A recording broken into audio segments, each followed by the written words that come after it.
Bien-aimés, je vous adresse mes salutations affectueuses au nom de Jésus-Christ. Comment allez-vous? Est-ce que vous allez bien? Avez-vous parlé à Jésus ce matin? Combien de temps avez-vous parlé avec le Seigneur? Vous a-t-il parlé? Parler à Dieu chaque jour, c'est ce qu'on appelle la prière. La lecture de la Bible, c'est Dieu qui nous parle à son tour chaque jour. Si vous suivez ces deux choses régulièrement, vous pourrez vivre heureux tout le temps. Encore aujourd'hui, à cet instant précis, un poids invisible et persistant tourmente votre conscience. Une faute passée a fini par briser la paix et la joie profonde de votre esprit. Vous ne cessez de vous dire « Oh, j'ai commis cette erreur, je n'aurais pas dû faire cela, oh, j'ai agi ainsi ». Un certain sujet trouble votre esprit. Certains d'entre vous peuvent dire « Mes péchés ne seront jamais pardonnés ». Pourtant, d'une certaine manière, je trouve du réconfort dans cette parole. Au contraire, il n'y a pas de pardon pour moi. Mes péchés se sont multipliés ainsi. Avez-vous un cœur meurtri comme celui-ci? Chers jeunes fils et chères jeunes filles, le Seigneur veut vous dire quelque chose. Dans Ésaïe 1,18, le Seigneur dit « Si vos péchés sont comme le cramoisi, ils deviendront blancs comme la neige. » Blanc comme la neige. Avez-vous déjà vu de la neige? Elle est blanche et scintillante. De la même manière, votre cœur deviendra pur et blanc. Même si c'est comme le cramoisi, comme le sang qui tache un tissu, le péché a peut-être causé ta chute grave. Il se peut que ce soit un péché que tu as commis avec tes yeux, tes pensées ou ta langue. Tu as peut-être blessé ou attristé quelqu'un, et ainsi ta conscience en est affectée. Tu as peut-être commis un péché à la maison, au travail ou dans ta façon d'interagir avec les autres. Maintenant, tu es inquiet, tu te dis « Est-ce que cela me sera pardonné? J'ai commis une grave erreur. » Penses-tu ainsi? Le Seigneur dit « Mes enfants, même si vos péchés sont comme le cramoisi, je les rendrai blancs comme la neige. Je purifierai votre cœur et j'enlèverai la tache du péché. » Si ta robe est tachée, il existe de nombreux liquides et savons pour y remédier. Si tu appliques cela sur la tache, elle deviendra impeccable et parfaite.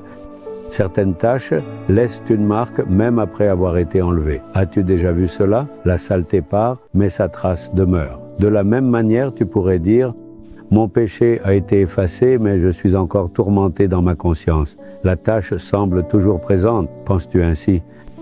Le sang de Jésus-Christ nous purifie de tout péché.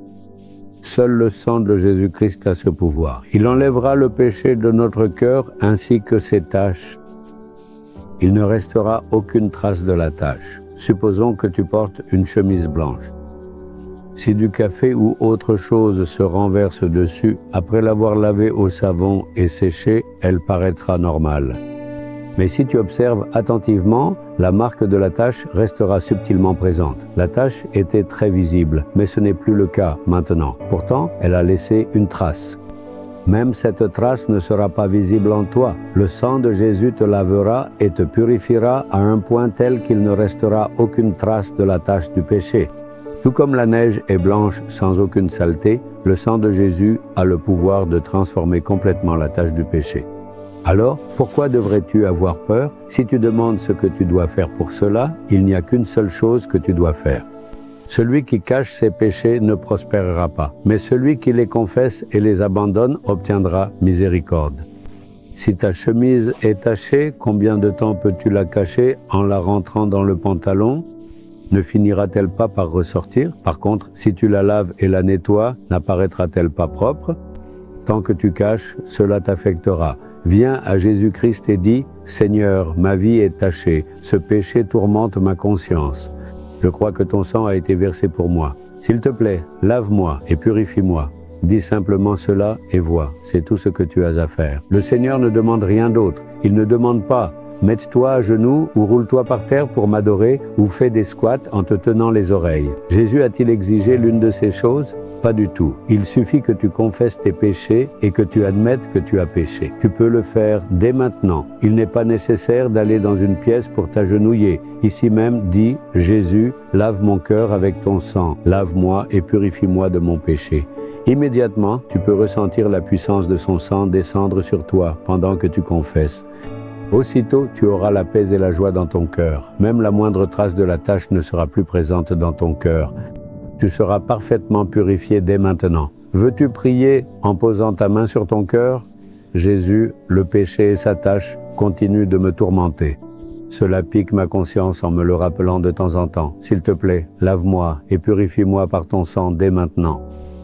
Tu as dit que je deviendrai blanc comme la neige. Alors, lave-moi et sanctifie-moi. Pardonne mes péchés et purifie-moi. Que la puissance du sang de Jésus descende sur moi. Que mon cœur soit purifié par la puissance du sang de Jésus. Que les taches du péché dans ma vie soient effacées. Je prie au nom de Jésus. Amen. Amen.